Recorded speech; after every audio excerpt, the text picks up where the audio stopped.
Hello friends, this is Sam from Clay Nation. Hi dear dad, we are making him a Father's Day present. So for this project you're going to need your Clay Nation to-go kit, some clean water, a cup, a straw, dish soap, tissue paper, a pencil, and a Sharpie marker. If your dad's anything like my dad, he likes heartfelt gifts and also beer. Lucky for you, we have the perfect solution. We've teamed up with the Noble Savage in downtown Glen Cove. You can pick up a beer stein from us, ordered on our website. I'll put the link below. You would take it home, paint it there, bring it back to the studio by June 14th, and then you can pick it up at the Noble Savage either Friday, June 19th or Saturday, June 20th, where you can also pick up some beer crowlers to go with your new stein. This beer stein is super great because there's lots of room to paint whatever you want to paint for dad on here. If you're not feeling so creative today though, I'm going to be painting my own beer stein, so I'll give you a step-by-step on how to do that. At the end of the video, I'll also do some handprint and fingerprint ideas. So we ask you to bring your finished stein back to Clay Nation by June 14th so that we can put it in our kiln. Our kiln is just like a big oven. It goes up to 1,829 degrees. Can't bake cookies in it, they'll disintegrate. Basically, the heat is so high that what it does is it makes the pottery shiny, food safe, dishwasher safe, all that stuff. I am working remotely and I don't have a personal kiln, so I can't show you what the stein looks like fired right away, but I did want to show you this is what it looks like when you're done painting it. Or something similar. Remember, it does not have to be exact. Everybody paints differently, everybody's at a different stage, and everybody has a different style, okay? So be patient with yourself and have fun. So first things first, we're going to want to get our painting space set up. So I've got everything laid out here. I've got my placemat. Today I'm just using a towel. I have some paints, I have some brushes, a water bowl, and my pottery. Just as a heads up also, all of our paints are non-toxic and washable as long as they haven't been fired. So that means if you do get any paint on your clothes, you can just throw it in the washing machine, it'll come right out. Alright, so your first step today is going to be a base coat, okay? So I'm going to paint 3 coats of yellow around the whole base of my mug, okay? So not the handle, not the inside, not the bottom. I just want to do it on that outside, I guess flat part. It's kind of rounded, but you know what I mean. I'm going to do 3 coats of What a Yolk, okay? So it's kind of like a golden yellow. I want it to look like a beer. First thing I'm going to do is take my brush. I'm actually going to wet it, dry it off on the brush. So a wet brush actually holds your paint a little bit better. I don't really know why that is, but it does. Okay, so I'm just going to go ahead and start painting.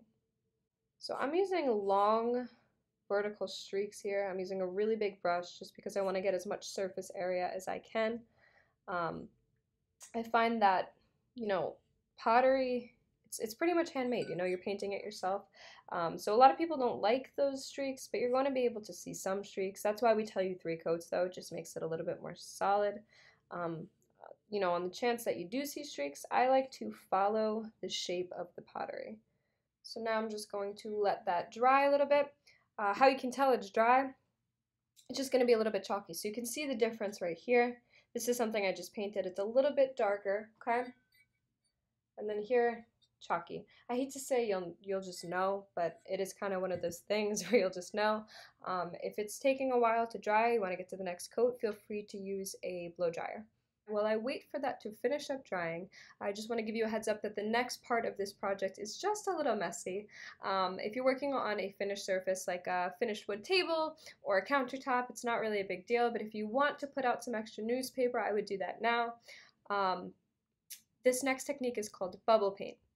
Bubble paint is pretty much just a technique that puts the illusion of bubbles on your pottery.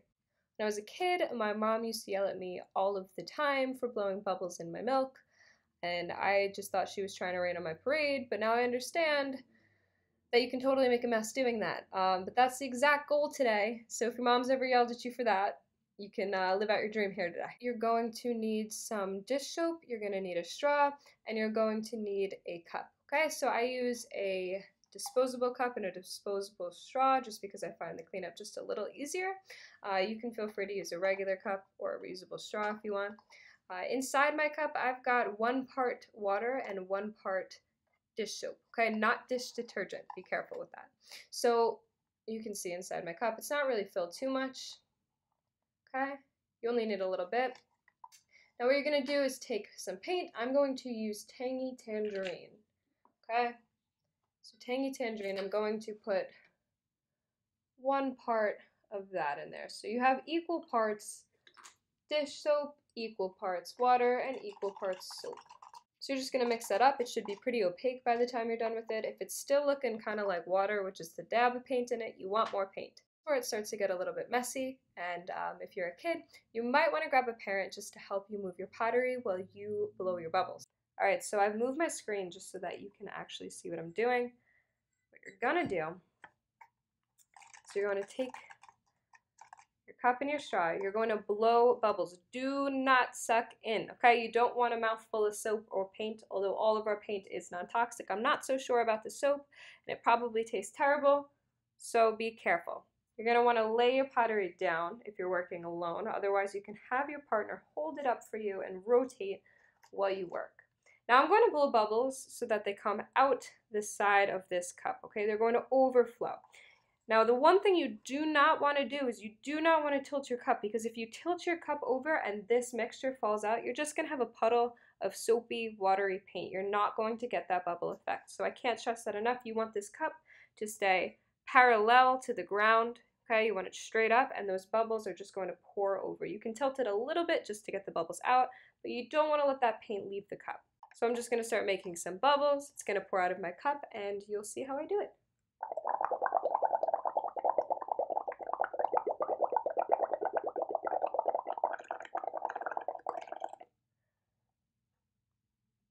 Okay, so I've just got this one section here. You can let the bubbles pop on their own, or you can pop them by yourself, whatever you want to do, whatever floats your boat there. Okay, so I'm actually going to add just a little bit more paint. I feel like it looks a little bit watery. You can see by the way it's pooling up around here.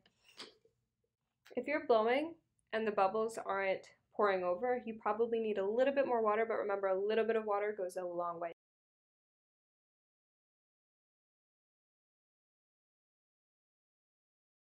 Just finished my bubble paint portion of this project. I'm going to let it air dry.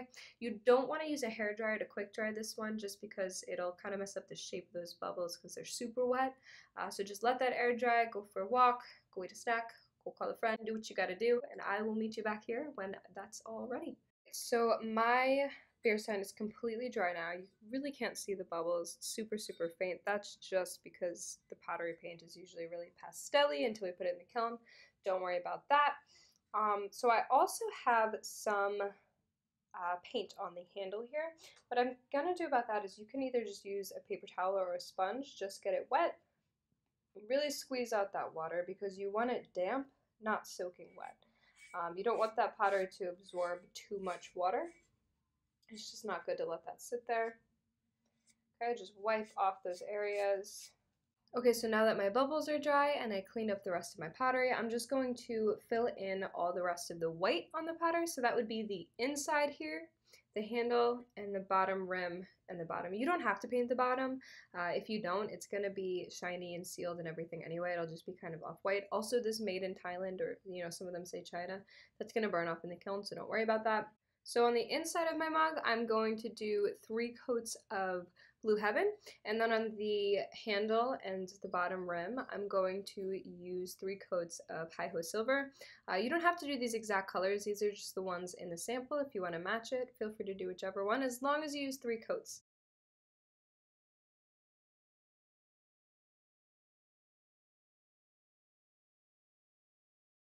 So now we're going to put those drips on the top of our mug. That's supposed to be the foam pouring out of the top. For this, you're going to need some clean water, so just clean out your water dish. Then you're going to take your brush, dip it in the water, okay, just tap a little bit, and mix it into your white paint. Alright, what you're doing is just making the paint a little bit more watery. You don't want to add so much water, though, that it's see-through. You're going to make almost like a watercolor effect. You still want it to be pretty thick. You just want it to be watery enough to drip. Okay, so I only dipped my brush in the water 2 times. You really don't need to do a lot. You can kind of see on my palette here the way that it's moving. It's kind of a little bit more watery. And what you're going to do then is just take your brush, fill it up with some white paint, and put it on the outside of your mug like this. and brush it against that edge, okay? So it's hard for me to do this with that camera. It's supposed to just drip down the side. I actually do need a little bit more water, so I'm just going to add that into my white paint now. Okay. You want this to drip down some more, so I'm just going to do that one more time. Just scrape it on the side. I'm going to let gravity do it. When you do it, it might help to just have it straight up like this. I'm just tilting it so that the camera can see. Okay. So that one looks good to me. You also don't want to make those drips go too far down, because what's going to happen is if they drip all the way from the top all the way to the bottom, you're not going to have any room to write anything. If you're not writing anything on your mug, then feel free to make those drips go down as far as you want. Otherwise, just make sure that you're not letting them drip, I would say, more than a third of the way down. So while my Stein is drying, I'm going to trace the letters that I want to transfer onto my mug. So we gave you this great template. If you wanted to trace any of these things on, you can do that using tissue paper. Okay, so open up your tissue paper. I want to trace on a cold beer for the world's coldest dad, because I think it's punny. So I'm going to place my tissue paper right over the piece I want to trace. I'm going to take a pencil, and I'm just going to trace exactly what I want to put on there.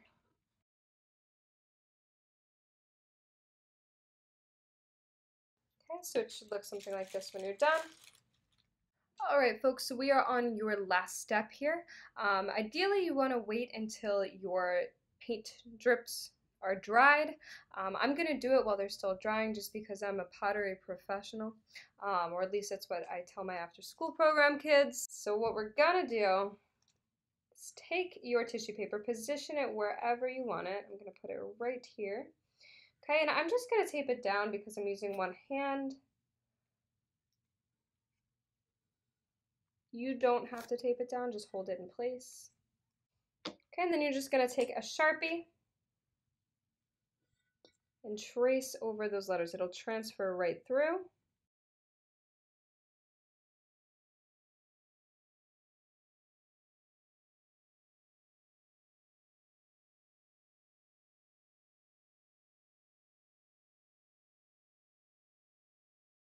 So then as you peel this off, you should leave kind of like an outline of those letters. It's not going to be totally solid, but that's exactly what you need.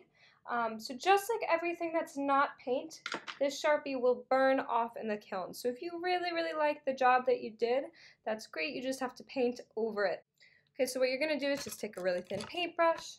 You can just use black paint. That way you don't have to do a million coats. If you use a dark color for writing, you typically don't need to do more than one coat. I think it's a pain in the behind, so I like to just use black.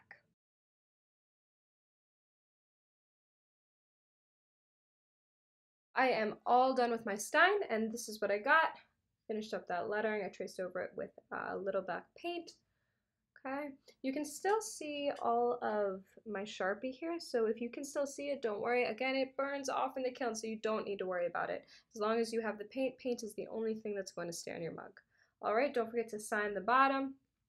I'm going to write Love Sam on the bottom, or actually I'm going to write Love Pee-wee on the bottom because my dad calls me Pee-wee.